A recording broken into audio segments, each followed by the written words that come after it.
मेरे दोस्तों याद रख लीजिए, आज ये जो दुनिया की जिंदगी है ना, अल्लाह ने हमें आखिरत कमाने के लिए दिया है। जो बीज आज हम डालेंगे कल हम वही काटेंगे, जो आज बीज बोएंगे वही कल काटेंगे। कभी ऐसा हुआ कि इंसान जो है लगाए कांटे का दरख्त और इंसान उस दरख्त से आम का फल खाए? कभी ऐसा होगा? कभी ऐसा नहीं होगा।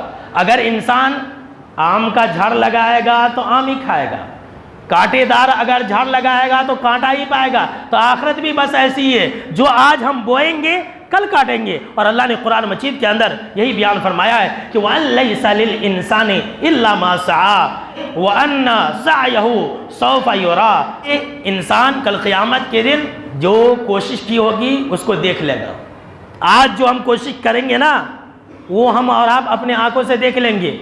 और इंसान के लिए वही कुछ है जो उसने कोशिश किया है। दूसरे के भरोसे मत रहो कि मेरी औलाद ये करेगी, मेरी औलाद वो करेगी, मेरे बच्चे मेरे लिए दुआएं मांगेंगे, मेरे बच्चे मेरे लिए हज करेंगे, उम्रा करेंगे। यहाँ जितने सारे लोग बैठे हुए हैं, ज़रा अपने दिल से पूछिए, क्या आप अपने दादा परदादा का नाम जानते हैं?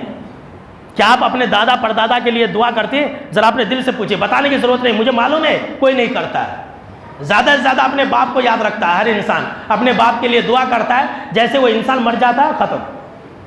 जब आप अपने दादा को याद नहीं रखे तो आपके बच्चे आपको कैसे याद रखेंगे? ये दुनिया का दस्तूर है, ये दुनिया के रिवाज है, कोई याद नहीं करेगा। कितने नादान हैं लोग ऊपर से कब्रों को सजाते हैं, कितने नादान हैं लोग ऊपर से कब्रों के ऊपर पानी डालते हैं, कब्रों के ऊपर सब्जे का झाड़ लगाते हैं कि सब्जा का झाड़ होगा तो कब्र के अंदर ठंडा होगा।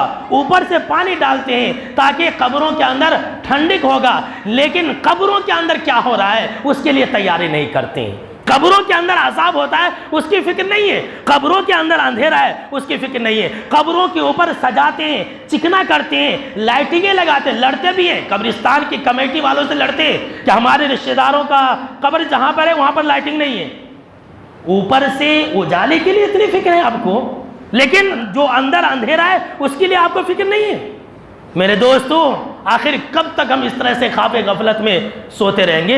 आखिर कब तक हम सिर्फ आरज़ुओं और उम्मीदों में ज़िंदगी गुजारेंगे? ये दुनिया जो है बस ज़रूरत की ज़िंदगी गुजारने के लिए अल्लाह रब्बुल आलमीन ने दी है। ये दुनिया क्या है? हमारी और आपकी ज़रूरत पूरी करने की जगह है, ख्वाहिश पूरी करने की जगह नहीं है। सुन लीजिए, अगर आप ख्वाहिश को पूरी करने लग जाएंगे तो आप जन्नत से दूर चले जाएंगे, जहन्नम के करीब हो जाएंगे। बस आप जो है ज़रूरत को पूरी करें, आखिरत के लिए ज़िंदगी गुजारें।